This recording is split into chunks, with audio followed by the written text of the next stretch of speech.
Pues buenas tardes, bienvenido a Luis Cárdenas, bienvenidos a todos y a todas a esta charla del Grupo de Economía Política Alternativa. Es una charla excepcional, no solamente por el tema, sino por el ponente, Luis Cárdenas, que es un joven investigador, trabaja dentro de un círculo de jóvenes investigadores que yo les sigo un poquito la pista y más o menos empieza hace 8 o 9 años, ¿no? Sí, más o menos. Lo que son las publicaciones, la carrera académica oficial. Y bueno, yo hoy en clase, a los alumnos de micro, aunque doy microeconomía mainstream, yo les resalto que no es keynesiana, alguna vez hago alguna alusión a la economía keynesiana, a los salados y a los dulces. Yo hoy les he hablado de ti, porque hemos visto una función de producción con productividad marginal constante de trabajo de Krugman. Ya les he dicho que los keynesianos no creen en eso de la productividad marginal decreciente o creciente, ¿no? Sino constante con su variante. Y después están los keynesianos radicales salados, ¿no? más potentes, ¿no? Como son los calequianos. Entonces, bueno, pues Luis Cárdenas, repito, es un joven investigador, está en un círculo de investigadores muy conocidos, amigos míos, muchos de ellos. Yo destacaría dos publicaciones, una, si no, corrígeme la fecha más o menos, creo que es 2021, lo miro últimamente, que es la que tiene con Andrea Carrera, a quien tengo que nombrar porque tengo una relación muy directa con él, porque yo he estudiado bastante la macroeconomía cuántica de Bernard Schmitt y Álvaro Cencini, de la cual soy un profundo admirador y creo que tiene mucha verdad de explicarse esto. Y habéis hecho un artículo, me preguntaba una alumna que ha hecho macroeconomía, que si economía cerrada o abierta. Digo, bueno, hay economía cerrada y abierta, y de hecho tiene un artículo sobre el sistema monetario internacional, es decir, el no sistema monetario internacional. Y habéis intentado contrastar empíricamente las tesis de Schmitt y Cencini, ¿no? Sobre qué relación existe entre la deuda externa y los déficits por cuenta comercial, y habéis comparado Europa con el este asiático. Todo eso me parece muy interesante. Eso es economía abierta y sobre todo economía monetaria, financiera, muy bien fundamentada en un paradigma que es el del circuito y la macroeconomía cuántica. Por todo eso Luis Cárdenas, pese a que es un gran especialista. Y después, mis estudiantes de economía keynesiana, que tenemos un curso en cuarto, aquí hay un representante muy destacado, Artión, que saben que la economía keynesiana tiene muchas, lo que decimos, hebras, muchas ramas, pero la estricta, fundamental y potentísima es la cartesiana, porque a corto y a largo la demanda efectiva es fundamental. Después también yo sé que tiene estudios del profit-led, del wage-led, ha tocado prácticamente todos los palos de la economía keynesiana estricta, ¿no? Y después tiene un artículo, muchos artículos de economía española, de cómo ha sido lo que es el milagro español, entre comillas, ¿no? Que también tiene coautores muy conocidos, como Nacho Álvarez, que sabéis que era, en fin, es el responsable de economía de Podemos, casi llega ministro, y bueno, pues por la crisis que hay, ha ocupado un alto cargo, ha trabajado también con Luis Cárdenas, por lo cual, y después está en el Instituto Complutense de Estudios Internacionales con Paloma Villanueva, y también son un grupo dentro de la economía heterodoxa alternativa, calequiana, keynesiana, pues, en fin, de lo más importante que hay en España, ¿no? Y después yo también, aparte de los amigos en común, pues es que, bueno, yo trabajo en una revista que sabe que juega con economía, que ahora se llama Revista de Economía y Finanzas, y en fecha tan temprana como 2017, Luis Cárdenas, así ya casi 7 o 8 años, ¿verdad, Luis? Ya publicó en esta revista un artículo de inversión calequiana. ¿Por qué? Porque si la demanda efectiva es importante, del componente autónomo, no inducido, todos sabemos, lo vais a ver en macro, mis estudiantes de primero, que ya les he dicho, digo, venir, porque lo que sois de micro y mainstream, el año que viene van a tener macro. Con lo cual pueden ver un poquito la diferencia entre la macro que tú les vas a explicar y la micro que yo les explico, que es aquello que todos sabemos lo que es. Y bueno, pues claro, el componente fundamental que tenéis que explicar es la inversión. La inversión es lo que los marxistas llaman la acumulación de capital y que en el lenguaje ordinario llamamos el crecimiento económico. Pero que a nadie se le escape, no que Luis sea partidario de arrasar con la naturaleza, sino que como estudia el capitalismo tal cual es, pues tiene que estudiar la acumulación de capital, porque es lo que mueve el sistema, y ahí los calequianos pues saben muchísimo, pero aparte, como es un buen economista, en fin, como tiene que ser, pues he visto que el análisis institucional forma parte fundamental, cómo las instituciones afectan a la redistribución de la renta, a los salarios reales, las relaciones industriales, y todo eso lo has estudiado muy detenidamente, lo cual fantástico. Y aparte de eso, por lo que digo, los principios de demanda efectiva. Y bueno, pues ya no creo que lo he presentado suficientemente. No sé si quieren añadir algo más. Nada, muchas gracias. Estamos como un representante de lo que yo llamaría un círculo privilegiado de investigadores alternativos. Bueno, y nada, muchísimas gracias por venir. Se grabará un vídeo que, como nos vamos de vacaciones, ya os lo enviaré. Y esto quedará para que lo vea Urbi otra vez. Porque la lengua española tiene muchos oyentes y muchos hablantes. Sin más, muchísimas gracias y bienvenidos y muchas gracias a todos los presentes. Bueno, pues gracias de nuevo por la invitación y por tu amable presentación, Julián, que la verdad es que así da gusto venir a presentar.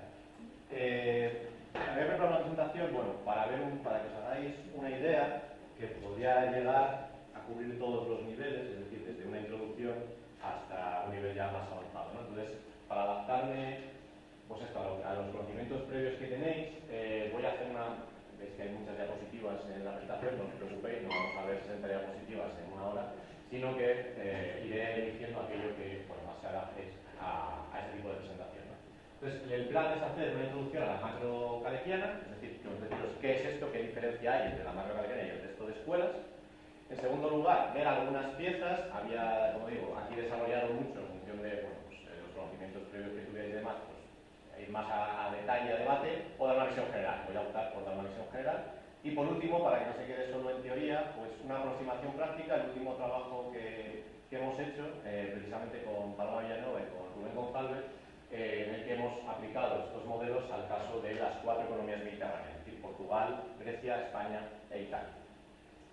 Y con esto terminaría la presentación, aproximadamente, pues como digo, una hora, ¿no?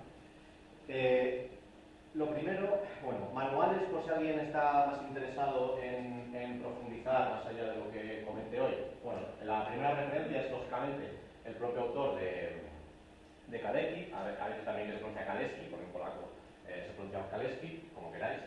El archivo, el libro que a mí por lo menos me ha resultado más útil, tiene muchos, pero el que a mí me ha resultado más útil es este del año 54, en el que es Teoría de la Dinámica Económica, ¿no? La versión en español publicada por el Fondo de Cultura Económica.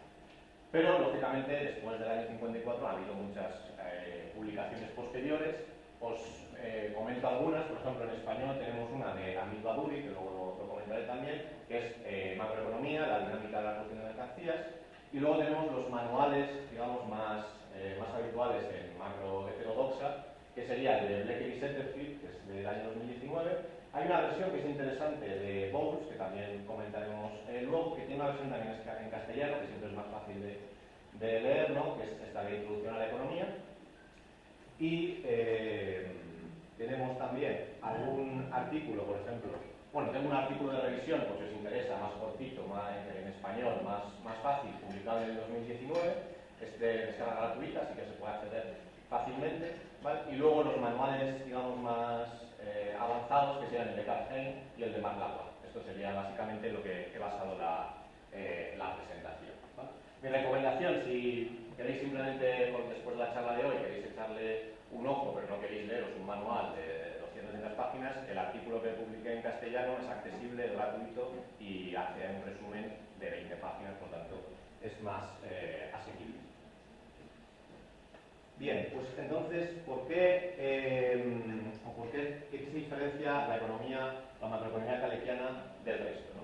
La idea fundamental que se maneja en esta escuela es que, a diferencia probablemente de lo que estáis viendo en la carrera, como comentaba Julián, es que considera, o el punto de partida es que, si bien es cierto que el salario puede ser un coste de producción, también es verdad que al final, para las decisiones de consumo que toman los hogares, en gran parte dependen de cuánto ganen, y la mayor parte de los ingresos de las personas vienen de los salarios. Por lo tanto, el salario es un coste de producción para el productor, para la empresa, pero también es una fuente de demanda para el consumidor. Por lo tanto, enfocarse solo en uno de los aspectos, en el del coste de producción, da una visión sesgada o está omitiendo una parte importante del comportamiento real de las economías de mercado. Esta idea no es nueva. De hecho, os he puesto aquí un texto de E.P. Thompson, de que en 1817, es decir, a principios del siglo XIX, unos productores de Leicester ya sostuvieron precisamente esto, que si se bajan los salarios dentro del país, al final se pierden consumidores de este país, y, como dicen estos artesanos, es perder 2 compradores fuera para ganar uno en el extranjero. Por lo tanto, al final no obtenemos o no se obtiene mayor producción bajando los salarios. Por lo tanto, esta idea no es de Kalecki, no es de ni siquiera de Marx, sino que en el movimiento obrero los trabajadores siempre han tenido esta intuición de, a ver, si al final el productor ¿para qué produce? Para vender. Y si no hay nadie que pueda comprar, pues entonces no hay mayor producción, no hay más empleo. La macro kaleckiana, tal y como la estoy representando, va más allá del propio pensamiento de Kalecki, en el sentido de que las ideas que aquí voy a presentar están recogidas en mayor o menor medida por distintas escuelas, digamos, heterodoxas o fuera del paradigma neoclásico. Como decía Julián, la principal o la que más lógicamente influenciada ha estado ha sido la escuela post-keynesiana, y aquí dividimos dos subescuelas. Una sería el enfoque de Cambridge, que es probablemente el que conozcáis en macro, ¿no? Originado inicialmente por el propio Keynes y desarrollado por sus discípulos, ¿no? Joan Robinson, Kaldor, Roy Harrod, etc. Esa primera generación de Cambridge. Y luego, por las circunstancias históricas, dos economistas, que eran Kalecki, que como digo era de origen polaco, y Steindl, que era austriaco, tuvieron que abandonar Europa continental durante la Segunda Guerra Mundial y recalaron en la Universidad de Oxford, en concreto en un instituto de análisis económico de la Universidad de Oxford. Por eso ha venido a llamarse este otro el enfoque de Oxford, aunque realmente, como digo, estos dos autores ni estudiaron en Oxford ni son originarios ingleses, sino que bueno, recalaron allí por circunstancias históricas. Y la tercera gran línea del enfoque post-keynesiano es precisamente la raciana, por su principal autor, Pierre Rafa, que recoge las ideas neo-ricardianas, ¿no? Por lo tanto, de David Ricardo. Por lo tanto, digamos que serían las tres escuelas principales dentro de las tres líneas principales dentro de la economía post-keynesiana. ¿Significa esto que la macro kaleckiana solo se restringe al enfoque limitado de Oxford? No, porque al final ha influido en los demás. Pues como ahora veremos, las ideas de Kalecki han sido o bien aceptadas por otros enfoques, o bien han llevado a una discusión entre ambos que, aunque sea simplemente para negarlo o para modificarlo, ha influido también. Por lo tanto, las ideas de la macro kaleckiana no están restringidas solo a las ideas originales de Kalecki y su colaborador más cercano, que era Steindl, sino que ha ido más allá. ¿Y el resto de escuelas se ha visto bien afectadas? Pues en gran medida sí, ¿no? Por ejemplo, todas las escuelas institucionalistas de enfoque del ciclo económico endógeno, como Mitchell, por ejemplo, en gran parte mantienen postulados relativamente similares a los que vamos a plantear.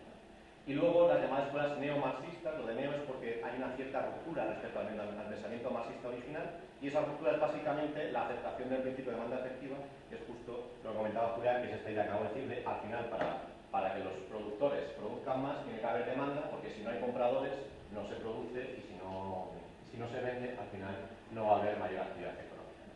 Entonces, dentro de estas escuelas neomarxistas, no me detengo en cada una de ellas, pero hay distintas corrientes, y en mayor o menor medida todas hacen mención a estas ideas que vamos a comentar hoy. Por ejemplo, la Monthly Reviews, porque hay una revista que se llama así, la Monthly Review, sus principales editores en uno de sus libros más importantes dicen literalmente: los que conozcan el trabajo de Kalecki y Steindl verán cuánto deudores somos en este trabajo que estamos haciendo de su pensamiento previo. Es decir, ha ido, como digo, más allá de la propia pensamiento post-keynesiano.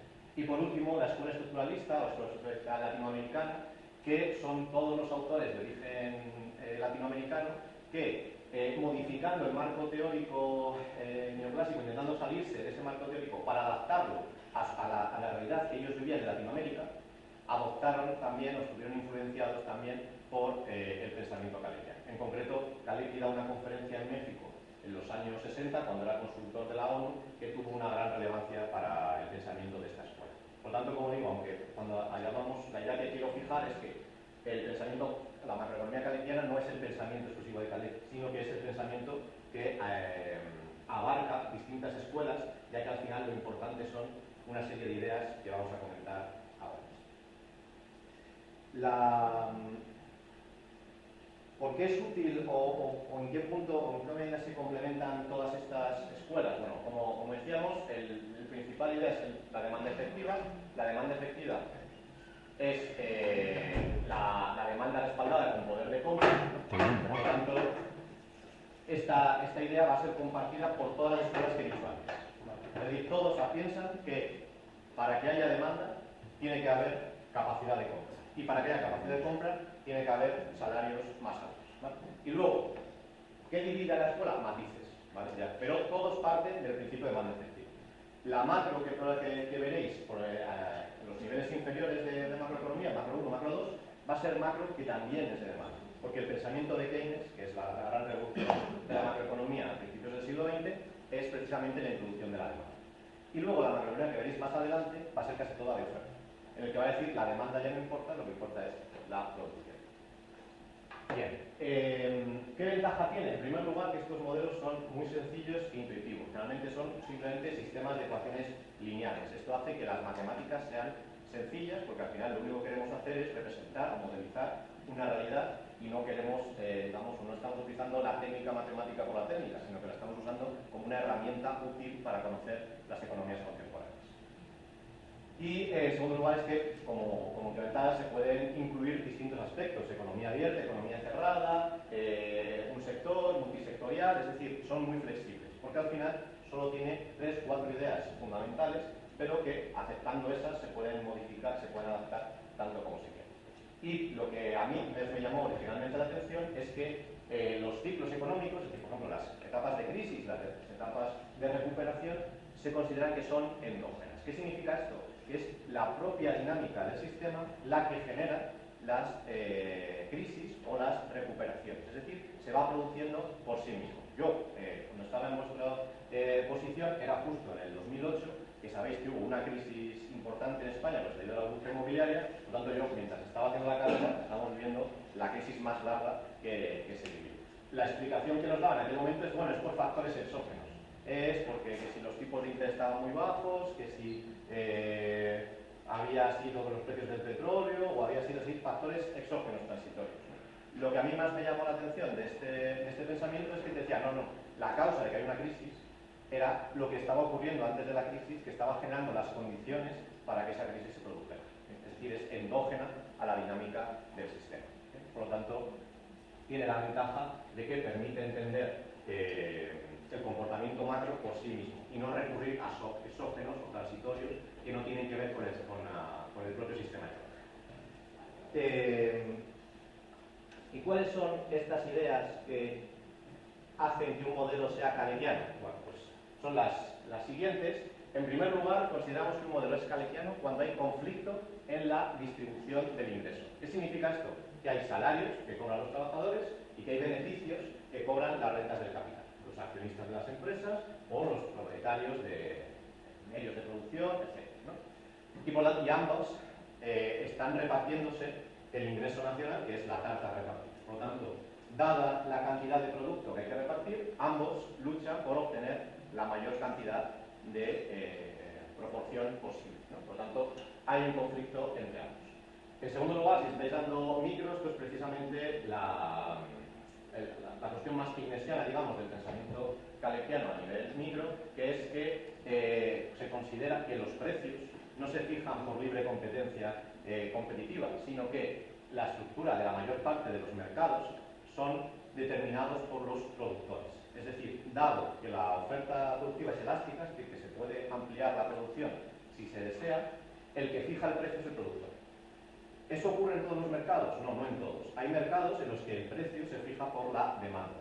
¿Por qué? Por ejemplo, las materias primas, la producción está limitada, no se puede ampliar, así que más demanda, más precio. Pero en la mayor parte de productos industriales, como no se está operando a la plena producción, el productor puede incrementar la producción y por lo tanto lo que fija es el precio. Tal y como habéis visto en micro, ¿verdad? Que también el productor fija el precio. Hoy hemos estado hablando de eso. Justo hoy. Pues esto es exactamente lo mismo. El supuesto que estamos haciendo es que el productor aquí fija el precio y adapta la cantidad de demanda. Adapta la cantidad que produce a la demanda que tiene. En tercer lugar, enlazando con lo anterior, lo que se supone es que, en general, las empresas operan por debajo de la priorización de factores. Si habéis visto esto de micro, normalmente se dice, bueno, un mercado de fuerza perfecta, el productor optimiza y lleva a la producción al máximo, ¿verdad?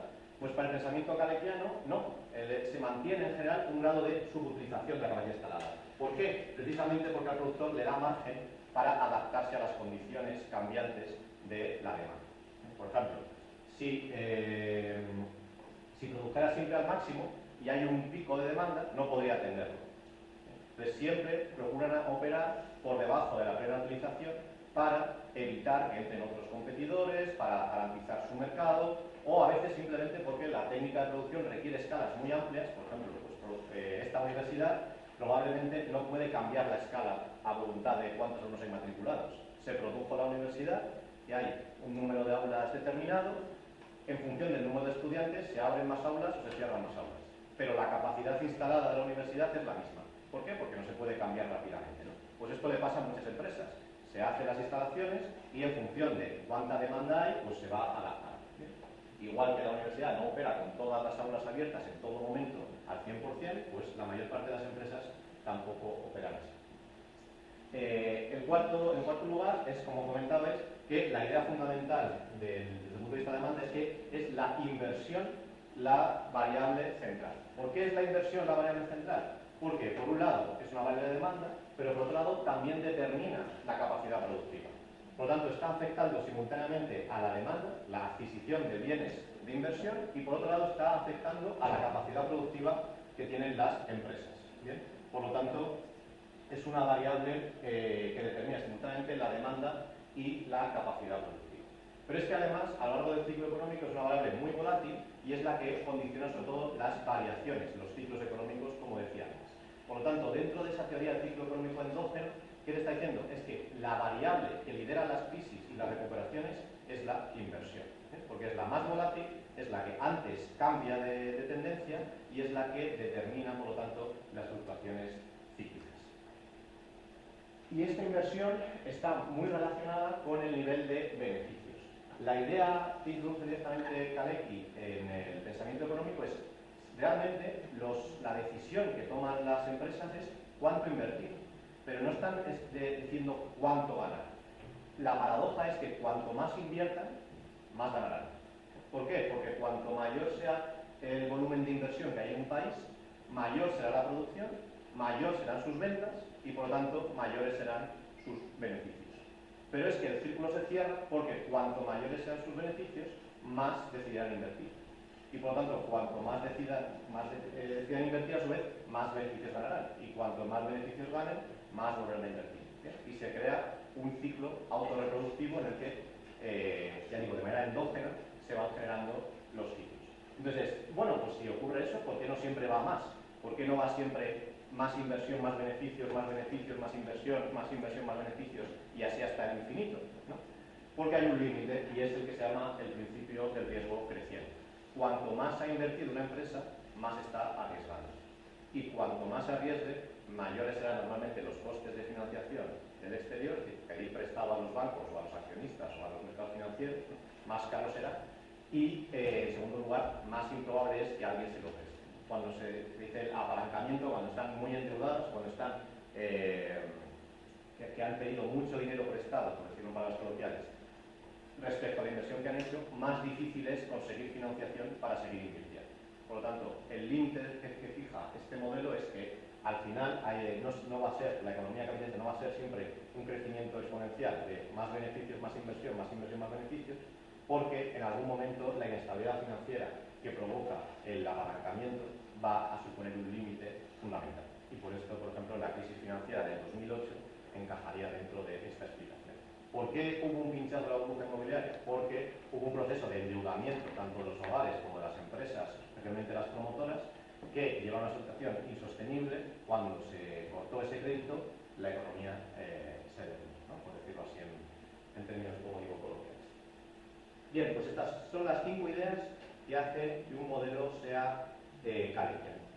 Pero no ha sido lineal el pensamiento. Básicamente, en lo que hoy conocemos como macroeconomía kaleckiana, hay 3 grandes fases. La primera fase es a la que me refería antes con la escuela post-keynesiana, es, digamos, la etapa de los fundadores de esta escuela, en la que, como decía, hay keynesianos de Cambridge y después los keynesianos de Oxford, que serían, como digo, Kalecki y Stein. Este pensamiento de tradición keynesiana abarcaría básicamente desde los años 40 hasta los años 70. En los años 70, una nueva generación de autores tomó las ideas de de Kalecki y Steindl, pero las reformularon para adaptarlas a las circunstancias. Esto es lo que se llama el planteamiento neo-kaleckiano, que simplemente es, partiendo del pensamiento kaleckiano original, se lo adaptó a las circunstancias que esta nueva generación de economistas pensaba que había en los años 70. Pero digamos son continuadores de los estudios previos. De hecho, en sus artículos dicen este es un modelo en la tradición de Kalecki y Steindl. Todos estos autores dicen, oye, dentro de esta tradición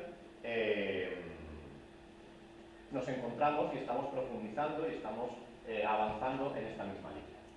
Pero en paralelo había surgido una tradición que, inspirada por las ideas marxistas, sobre todo de la lucha de clases entre trabajadores y capitalistas, habían desarrollado una serie de modelos que también eran endógenos, pero en el que el determinante fundamental era la capacidad de los trabajadores para conseguir mayores salarios en función de la tasa de desempleo. Básicamente la idea que tenían es, cuando el desempleo es bajo, los salarios son altos, y cuando el desempleo es alto, los salarios bajan.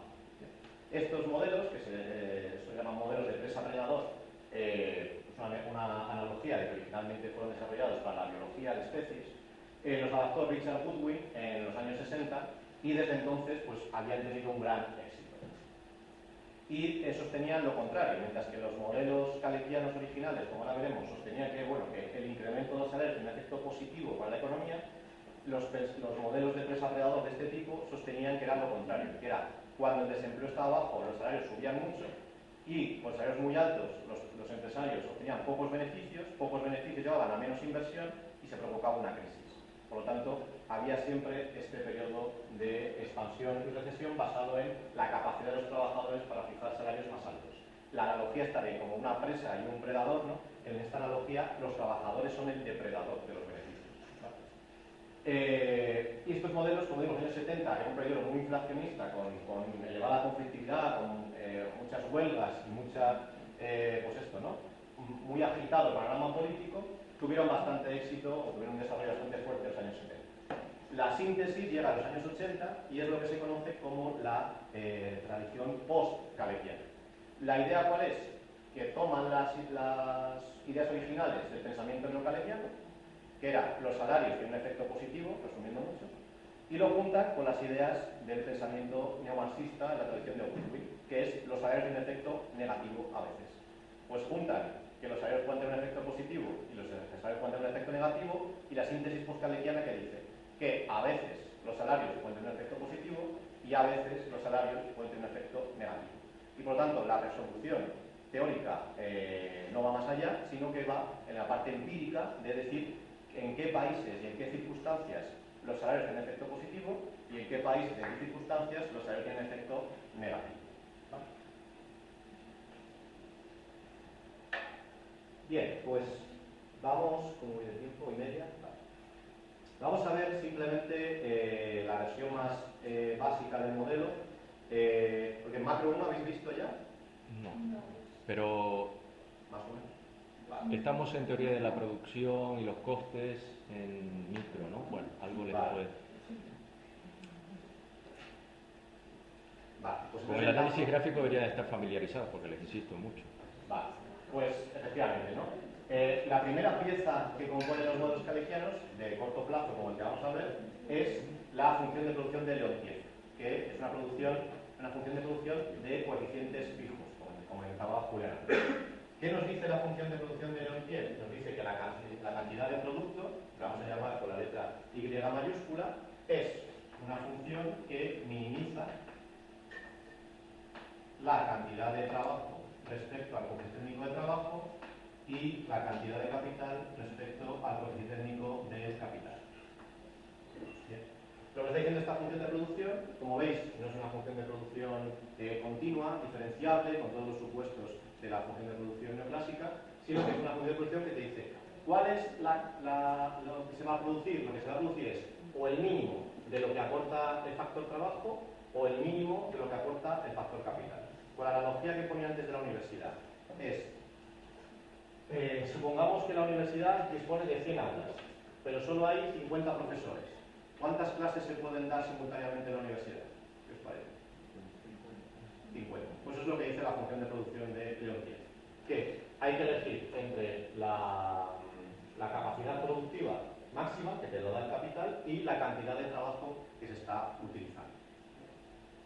En este caso vamos a suponer que es un modelo a corto plazo donde la capacidad productiva está dada, así que nos queda que la cantidad de producto es igual al coeficiente técnico de producción multiplicado por la cantidad de trabajo. ¿Qué es esta Q o coeficiente técnico de producción? Es la cantidad de unidades de trabajo, por ejemplo, horas de los trabajadores, necesarias para producir una unidad de producto. Por ejemplo, un profesor para dar una hora de clase necesita una hora de tiempo de trabajo. O más si necesita para preparar. Pero bueno, dejémoslo en una hora. Pues lo que está diciendo es, dadas las horas de trabajo, ¿cuánto estamos produciendo? Si necesitamos una hora, por lo tanto, una hora de tiempo de trabajo multiplicado por el coeficiente de producción de una, pues obtenemos una hora de producto, tal y como os comentaba. Y esto lo podemos manipular para decirlo al revés. Bueno, supongamos que en vez de saber la cantidad de producto, ya lo sabemos porque es la demanda. Por lo tanto, podemos decir, ¿y cuánto necesitarán las empresas contratar para... ¿Cuánto necesitarán las empresas contratar para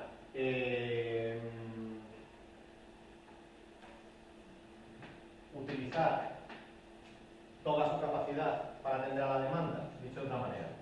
Si nosotros sabemos que hay que dar 50 clases y hace falta un profesor por clase, necesitaremos 50 profesores. Por lo tanto, ya tenemos el efecto de la demanda sobre el empleo. La función de producción de Lontier lo que está diciendo es, dada la cantidad de bienes y servicios que necesitan las empresas, sabremos cuántos trabajadores van a contratar. Entonces, una vez visto esto por el lado de la oferta, de la función de producción, sí, de la oferta de productos, lo que tenemos es, bien, ¿y cómo se determina el ingreso? Pues vamos a decir que si la distribución del ingreso es que todo lo que se produce, en términos reales, tiene que ir o bien a la masa salarial, estos son los salarios de los trabajadores, W por wage en inglés, más los beneficios que se obtienen, que son profits en inglés. ¿Qué significa esto? Este es el PIB por el lado de la oferta, este es el PIB por el lado de la distribución. Entonces, podemos hacer el siguiente desglose, voy a saltar la parte de CDUs, podemos hacer el siguiente desglose y decir que si tenemos la masa salarial en términos nominales multiplicado por el PIB en términos reales, ¿esto qué es? Es la proporción de los salarios sobre el PIB. ¿Bien? Más la proporción de los beneficios sobre el PIB. Y esto que tiene que ser igual al 100%. ¿Qué significa esto? Que si esto se incrementa en 1, por ejemplo, ¿esto qué tiene que hacer? Bajar en 1. ¿Qué está representando esta sencilla ecuación? El conflicto entre las rentas del ingreso, entre los salarios y los beneficios. Por lo tanto, cada incremento en la participación del ingreso que tengan los trabajadores va a suponer una disminución en la participación del ingreso que tendrán los beneficios y a vengas. Por lo tanto, podemos decir que las variaciones de uno que son las mismas que las variaciones del otro, pero con signo contrario. Y ahora que ya sabemos la distribución del ingreso, podemos plantear un modelo sencillo en el que representar cómo se determina la demanda real. Pues este modelo que vamos a plantear tiene los siguientes supuestos. En primer lugar, hay desempleo en la economía. Es decir, la economía no se encuentra en pleno empleo. En segundo lugar, las empresas no operan al máximo de su capacidad instalada, sino que, como decíamos antes, tienen cierta capacidad disponible para incrementar la demanda. En tercer lugar, como comentábamos, la función de producción de Lontier, que supone que es un factor fijo, por lo tanto, es una función de coeficientes de producción fijos. En cuarto lugar, como comentábamos, los precios se fijarán sobre el precio de producción, así que básicamente la función de precios va a ser el coste del trabajo más el coste de los insumos que hagan falta para producir, multiplicado todo ello por el margen de beneficios que aplican las empresas. Existen dos clases sociales, que es esta ecuación que acabo de poner aquí. Los trabajadores, este es un supuesto también fundamental, los trabajadores ahorran menos que las rentas del capital. ¿Qué os parece? ¿Quién gasta más de su salario? O de sus ingresos, mejor dicho. ¿Aquellas personas que ganan poco o aquellas personas que ganan mucho? Los que ganan mucho ahorran mucho y los que ganan poco ahorran poco, que si no les llega, no les da sus ingresos para llegar a fin de mes, lógicamente no les va a dar para ahorrar más, ¿no? Por lo tanto, las rentas del trabajo ahorran menos que las rentas del capital. Y como comentabais, será un modelo de economía abierta e incluiremos el sector público. El sector público en dos variantes. Por un lado, el gasto público, que incluye consumo e inversión pública, y los impuestos. ¿Pero los impuestos de quién? Los impuestos de las rentas del trabajo y los impuestos de las rentas del capital. Y por último, supondremos, no he hecho mucho énfasis en esto, pero supondremos que esta cuota, que la vamos a llamar pi, es el llamado grado de monopolio. El grado de monopolio simplemente es la ratio que aplican las empresas al margen de beneficios. En concreto, ¿cómo le he puesto aquí? ¿Con M? M. ¿Sí? A veces le pongo 1 más M. Que te lo voy a marcar, ¿no? El markup. ¿Qué es el grado de monopolio? Es el margen de beneficios o markup que aplica la empresa dividido 1 más ese markup. ¿Vale? ¿Esto qué es? En términos coloquiales es el porcentaje del ingreso que se quedan las empresas. Sus márgenes totales. Este es el margen de beneficio que le aplican por el coste de producción y este es el margen total, el margen que finalmente obtiene. ¿Qué es? Como hemos dicho, la participación de los beneficios en el ingreso total. Con estos supuestos, pues llegamos al siguiente modelo. Veis que son muchas ecuaciones, porque ya digo, había puesto todas, por si acaso en función del detalle que tuviera que llegar, pero es realmente sencillo. Lo que vamos a hacer es suponer lo siguiente. No me voy a detener en la parte más técnica, ¿vale? Veis solo la intuición que hay detrás del modelo. ¿La idea cuál es? La idea es, por un lado, me creéis, ya lo veréis en macro, la demanda agregada tiene que ser igual. Escribe por la demanda agregada tiene que ser igual al consumo más la inversión, más el gasto, más las exportaciones, menos las importaciones. ¿Qué es el consumo? El consumo que hay en los hogares, los bienes y servicios que compran los hogares. Suponiendo que hay dos clases sociales, ¿qué tenemos? Tenemos la propensión marginal a consumir de las rentas del trabajo, es decir, de los salarios, más lo que consumen las rentas del capital. La propensión marginal a consumir de las rentas del capital, de los beneficios. Bien, pues ya tenemos nuestra función de consumo. ¿Qué está diciendo? ¿Cuál es el consumo total de la economía? ¿Cuál es la cantidad que demandan los hogares? Lo que consumen los trabajadores, las rentas del trabajo, más lo que consumen las rentas del capital. ¿Consumen lo mismo? No. Hemos dicho que las rentas del trabajo consumen más que las rentas del capital. Y lo contrario, las rentas del trabajo ahorran menos que las rentas del capital. En segundo lugar, tenemos la función de inversión. La función de inversión, por un lado, hay una inversión exógena, que consideramos pues, que decía Keynes por los animal spirit, es decir, por la intención que tienen las empresas de expectativas de beneficio, y en segundo, por su espíritu animal de invertir o de buscar las oportunidades de negocio, y en segundo lugar, de cuánto invierten los beneficios, es decir, la propensión marginal a invertir de las rentas del capital. ¿Qué os está diciendo esto? La idea que os decía antes, más beneficios, más inversión. ¿Cuándo invierten las empresas? Cuando esperan ganar más dinero, ¿verdad? ¿Y cuándo esperan ganar más dinero? Cuando han ganado más dinero en el presente. Por lo tanto, se van generando expectativas de más beneficio, más inversión, y ahora veremos que más inversión, más beneficio. ¿Vale? En tercer lugar, para no alargarme mucho, la función de exportaciones neta, que es export menos import.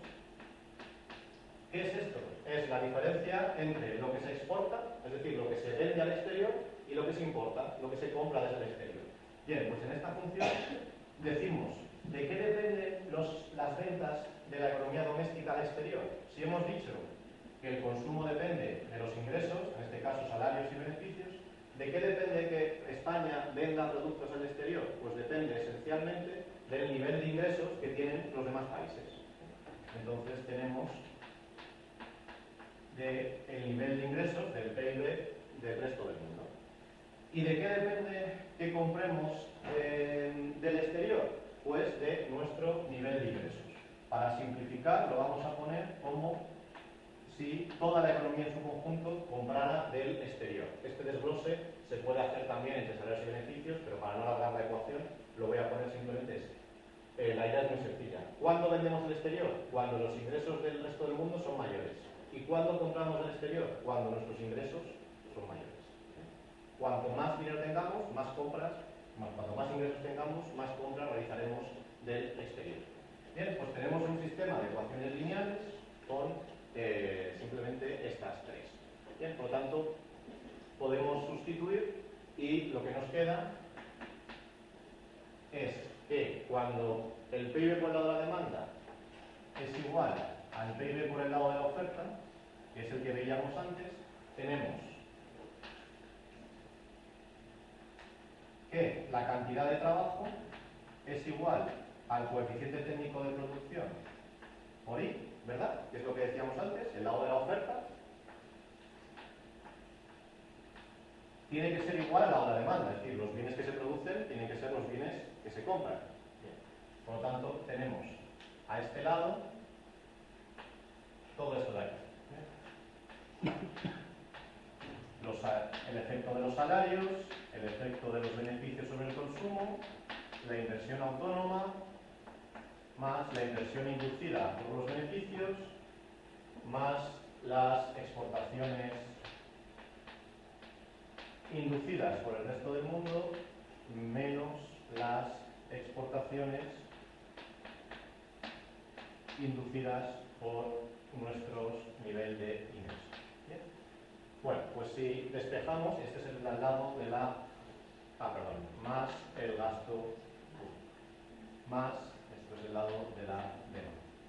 Bien, ahí hay que hacer unas sustituciones y una operativa, me vais a creer que al final llegamos al siguiente resultado. La cantidad de trabajo que se demanda en un país es igual al coeficiente técnico multiplicado por I de, como lo puse aquí, la propensión marginal al ahorro de los salarios más la propensión marginal al ahorro de los beneficios menos la propensión marginal al ahorro de los salarios multiplicado por la participación de los beneficios menos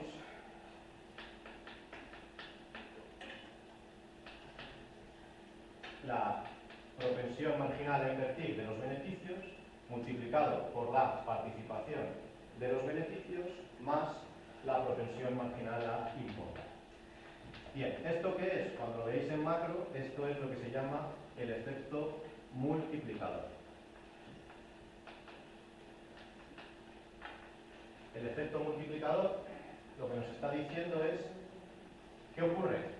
Que si os fijáis, aquí tenemos los salarios, aquí tenemos los beneficios, aquí tenemos los beneficios, aquí tenemos el ingreso, ¿verdad?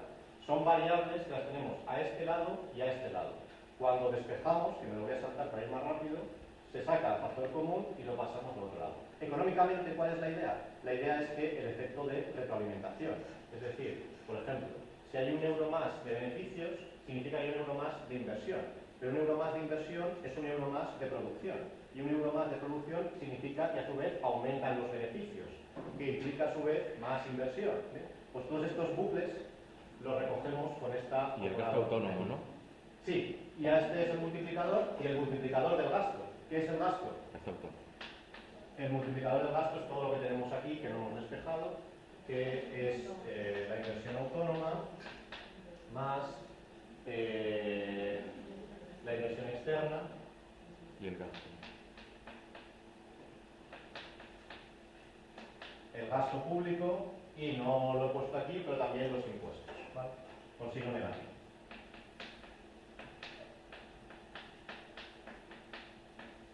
Bien, ¿qué nos está diciendo esto? Que un cambio en una unidad de estas variables provoca una variación del multiplicador sobre el producto y dado el coeficiente técnico de producción sobre el empleo.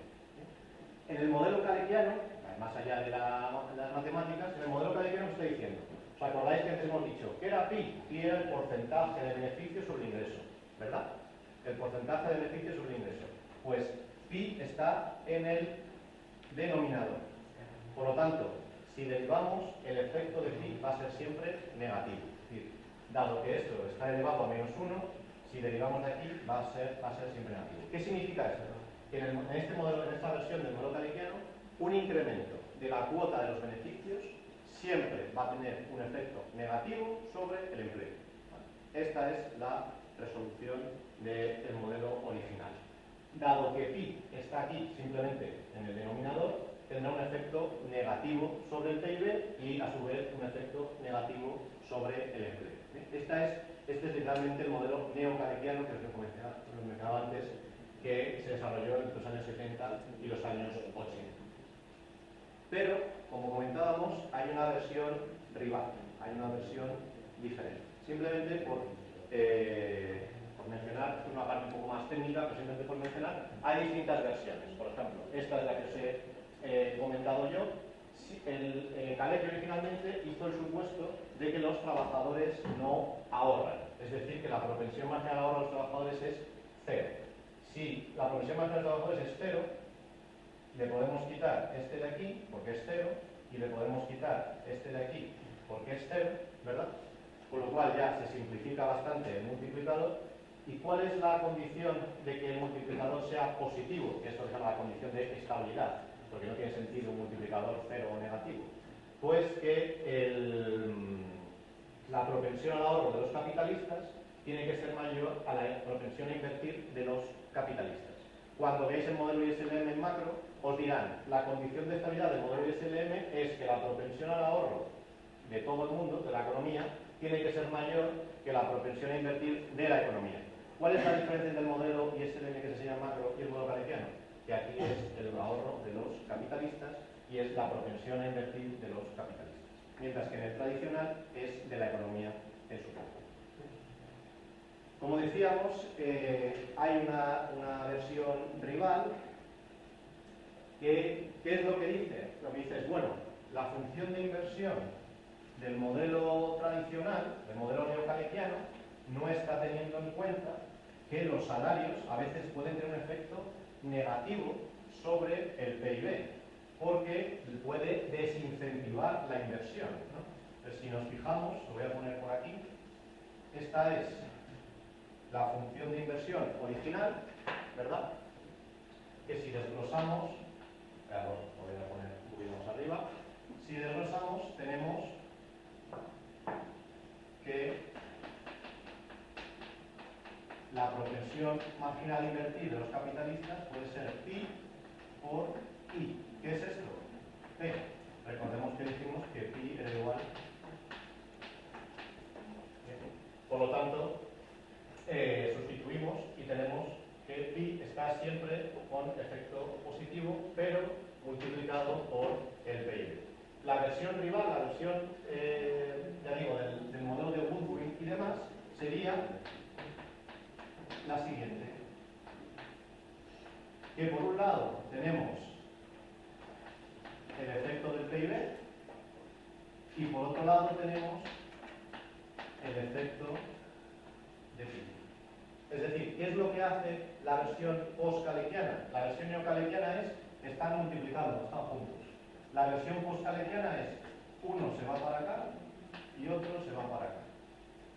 Parece un cambio menor, fueron casi 20 años de debate para adaptar este modelo. ¿Cuál es la solución? La solución la voy a poner directamente, me ahorro todo lo demás, el gasto público y demás, porque no cambia, es todo igual, ¿vale? Entonces, ¿cuál es la solución? La solución es que ahora tenemos que la propensión marginal a ahorrar de los capitalistas multiplicado por pi menos la propensión marginal a invertir total, pero ahora tenemos también con signo positivo pi. Entonces, ¿qué ocurre? Que tenemos aquí con signo negativo y tenemos aquí con signo positivo.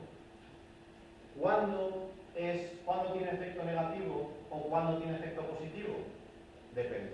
Depende del tamaño de la propensión marginal a invertir de los capitalistas en función de su grado de monopolio, y depende también de la propensión marginal a ahorrar de los capitalistas y del efecto acelerador del PIB. ¿Vale? Por lo tanto, parece una tontería, simplemente aquí estaban multiplicando y aquí están sumando, pero el resultado del modelo cambia drásticamente. Antes solo tenía efecto negativo y ahora tiene efecto positivo o negativo. Depende. ¿Vale?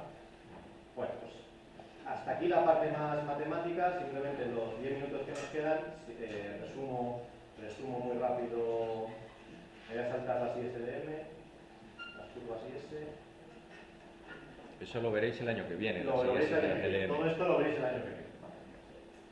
Bien, pues entonces, ¿cómo se queda la idea? Pues mira, decimos que cuando el efecto positivo es superior, decimos que se trata de una economía o un régimen de demanda de tipo dirigido por los salarios. Eso significa efecto positivo del incremento de la cuota de las rentas del trabajo. Es decir, mayor cuota de las rentas del trabajo, la economía crece, el empleo crece, el desempleo disminuye.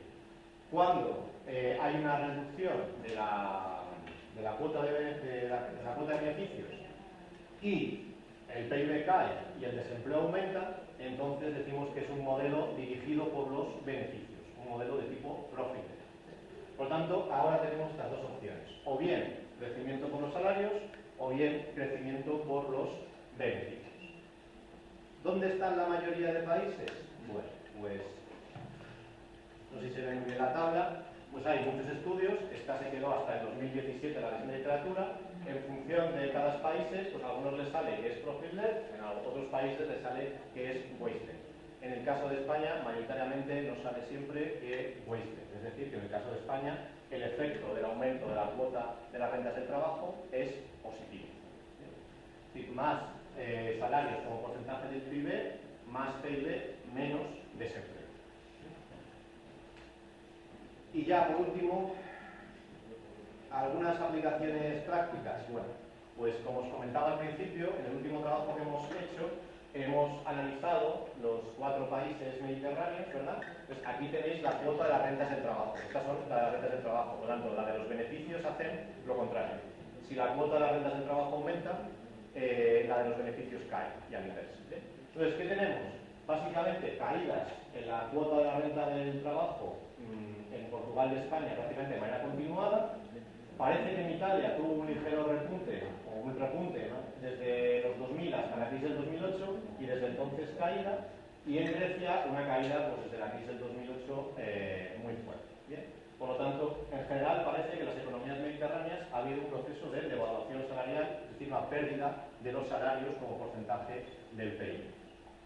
Y aplicando el modelo que teníamos antes, me salto las ecuaciones, ¿qué tenemos? Bueno, pues nos sale que por cada un punto porcentual que se incrementa la cuota de las rentas del trabajo, es decir, cada vez que los salarios ganan un punto porcentual como porcentaje del PIB, las economías crecen. ¿Cuánto? Pues en el caso de Grecia, desde aquí un 0,19 o así, en el caso de España un 0,27, en Italia un 0,24 y en Portugal un 0,9.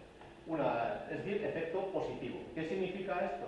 Significa que, como digo, las 4 economías son del tipo waste-led. Y además no solo es en general, sino que sabemos cuánto. Cada punto porcentual que se incrementa el PIB genera este incremento de ellos ya han estudiado la elasticidad, con lo cual les puede ayudar. Vale. Pues esta es la elasticidad en el punto. Es decir, tenemos la elasticidad en términos porcentuales y la pasamos a puntos porcentuales, es decir, en unidades. Esto significa que es un punto porcentual adicional en la cuota de los salarios, es 0,20 puntos porcentuales en la tasa de crecimiento del PIB. Por lo tanto, tenemos este resultado. ¿Qué nos está indicando? Lo contrario, que si en las economías mediterráneas ha caído, pues este 0 más 0,22 es menos 0,22. Es decir, las economías mediterráneas han crecido menos como consecuencia de la devaluación salarial que han vivido en estos años.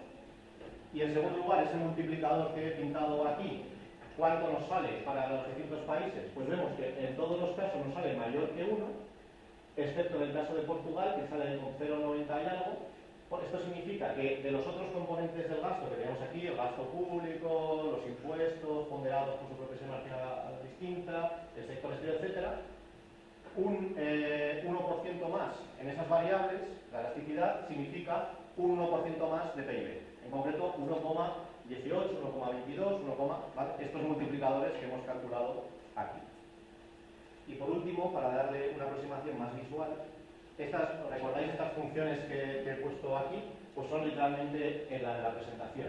El color más oscuro son los salarios, eso es el peso de los salarios sobre la evolución del consumo.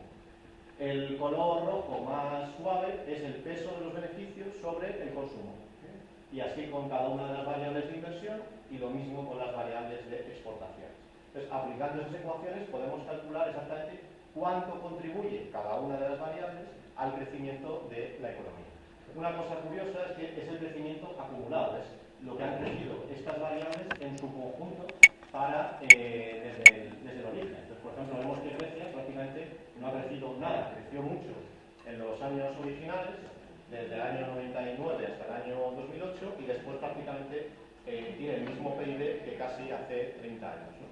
La que más crece es España, pero vemos que la que más crece, por ejemplo, su consumo, está básicamente impulsado por los salarios, también por los beneficios, pero básicamente por los salarios. Y lo mismo para la inversión y lo mismo para las exportaciones netas. Entonces, en el último minuto que me queda antes de las 3, simplemente conclusiones que hemos obtenido o que os quería presentar. ¿Por qué es importante conocer la macroeconomía cartesiana? Bueno, en primer lugar, porque no es estudiar una escuela o el pensamiento de Calette original como lo publicó en el año 54, sino que nos da pistas, nos da líneas de investigación que nos sirven para entender la realidad que estamos viviendo ahora. Por tanto, no hay que entenderlo tanto como una historia de pensamiento, de decir, bueno, ¿qué dijo este autor? Vamos a repasarlo, sino una herramienta que es fácilmente aplicable con las técnicas de la economía actual para comprender la realidad que vivimos. En segundo lugar, como elemento formativo, es relativamente sencillo pasar del modelo del ISDM que se enseña en grado a esta versión del modelo, porque realmente solo es cambiar algunas letras griegas por otras y alguna ecuación por otra, y básicamente es exactamente igual, que tiene la misma estructura. No necesitamos unas matemáticas diferentes, no necesitamos unos conocimientos diferentes, sino que es básicamente lo mismo. Por lo tanto, como elemento formativo es interesante. Y además se hace énfasis en algo que normalmente se omite, que es la importancia de la justicia social y la justicia distributiva. Un aspecto que en la mayor parte de tradiciones, o todas las tradiciones de origen neoclásico, no se enfatiza. Básicamente, en muchos casos ni siquiera se trata, ¿no? Y luego, como elemento, digamos, normativo de políticas públicas, ¿qué ventaja tiene? Tiene la ventaja de que, por un lado, sostiene todo el pensamiento de política keynesiana que veréis tradicional, es decir, ¿tenemos un multiplicador? Sí, tenemos un multiplicador. Por tanto, toda la lógica de el incremento del gasto autónomo provoca un incremento del PIB se mantiene. Es decir, hay un multiplicador fiscal, hay un multiplicador de la inversión, hay un multiplicador de exportaciones, es decir, permite reconciliar con esa tradición.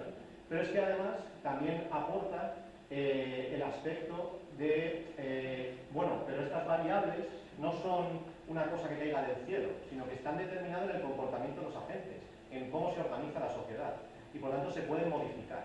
Es decir, dan pie a que, ante distintas estrategias democráticas, pues se actúe sobre la realidad económica y social que vivimos a través de políticas activas, políticas públicas, que modifiquen estos parámetros que no son simplemente caen del cielo, sino que realmente se basan en ese comportamiento.